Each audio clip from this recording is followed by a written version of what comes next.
Bonsoir Singhilet, bienvenue Bonsoir. dans Avant-Première. J'espère que tu n'es pas stressé, tu es à la maison, tu n'as aucune raison de paniquer. Tu vas passer une soirée formidable. Chaque fois que tu m'as dit ça, Si les légendes ont une chose en commun, c'est qu'elles sont toutes devenues, parfois malgré elles, des porte-paroles de leur génération et une source d'inspiration pour les générations suivantes. Et s'il y a une autre vérité, c'est que les légendes sont toujours écrites avec de l'encre, de la sueur et des larmes, et souvent, très souvent, par des enfants seuls.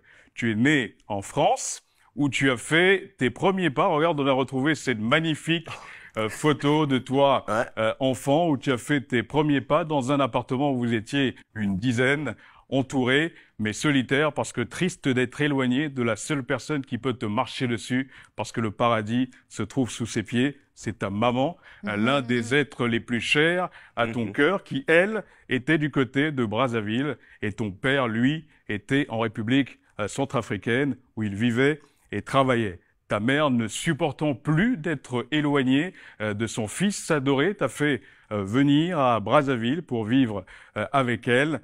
Et ensuite, tu as reçu une proposition, une alléchante proposition de ton père qui souhaitait que tu viennes vivre avec lui à Bangui. Ton mhm. père, l'un des plus grands intellectuels de son pays, docteur en médecine, qui a été ministre de la Santé, puis ministre des Affaires étrangères de son pays, la République centrafricaine, un homme extrêmement exigeant et rigoureux. La perfection était le minimum toléré à la maison. L'ambiance du coup était pesante et en plus pour une raison que tu ignorais, tu étais éloigné de ta mère à qui tu n'avais pas parlé depuis de nombreux mois. Tu as fini par ne plus supporter cette situation et tu as décidé de t'enfuir, de retourner en France avec l'aide de ta sœur, puis d'aller retrouver une nouvelle fois ta chère maman à Brazzaville. Mais une fois de plus, malheureusement, ces retrouvailles ont été de courte durée. Tu as dû t'enfuir à nouveau à cause de la guerre. L'école dans laquelle tu étais a essuyé les tirs et pour te protéger,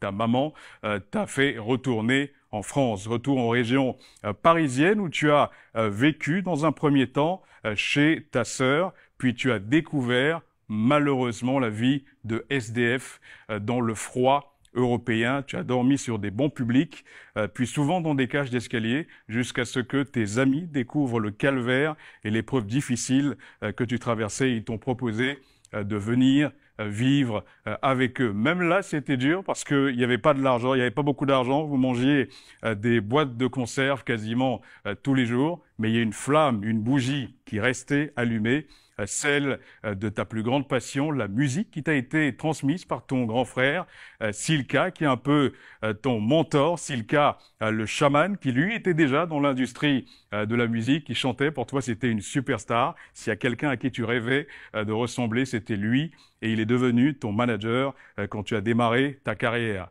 Un autre des piliers de ta carrière, c'est ton cousin Dave, qui lui t'a suivi tout au long dès tes débuts dans un groupe de musique. Et quand tu es venu lui faire écouter la chanson Comme personne, il a senti qu'une transition importante avait été opérée et qu'une grande carrière s'offrait à toi. Dave, qui a coécrit la quasi-totalité des titres de ta carrière et qui depuis de nombreuses années maintenant, ton associé et ton manager. Comme personne, qui est sorti en 1999, ton tout premier single sur la compilation Indigo, produite par le tout-puissant label Sectora de monsieur Jérôme Ebella, a.k.a. Kenzie, qui a misé sur toi, qui a parié sur toi, même si ça a été difficile au début, il a fallu être téméraire.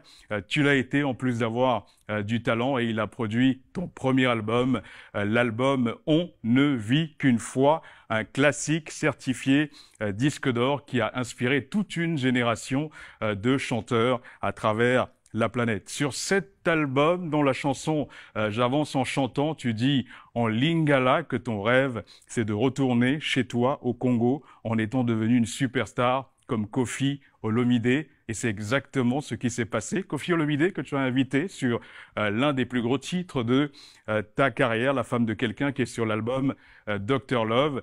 Et Dr Love, c'est un nouveau clin d'œil inconscient à ton père, Docteur, ton père qui a été le seul adversaire que tu as eu tout au long de ta carrière, en opposition à lui qui était perfectionniste. Toi, dans ton processus créatif, tu as toujours cherché l'imperfection, tu as toujours dessiné des portraits d'humains totalement imparfaits avec leurs faiblesses, leurs erreurs et surtout leur humanité. Ton prénom, Singila, signifie merci en Songo, une langue centrafricaine, un message de gratitude adressé aux cieux par tes parents, et j'aimerais leur dire merci aujourd'hui parce qu'ils nous ont offert l'un des artistes les plus talentueux et inspirants de sa génération, qui nous a offert 6 albums qui font partie de la bande originale de nos vies. Un enfant du pays qui, malgré les épreuves, a continué d'avancer en chantant, oubliant douleur et peine, et qui aujourd'hui, le papa d'une magnifique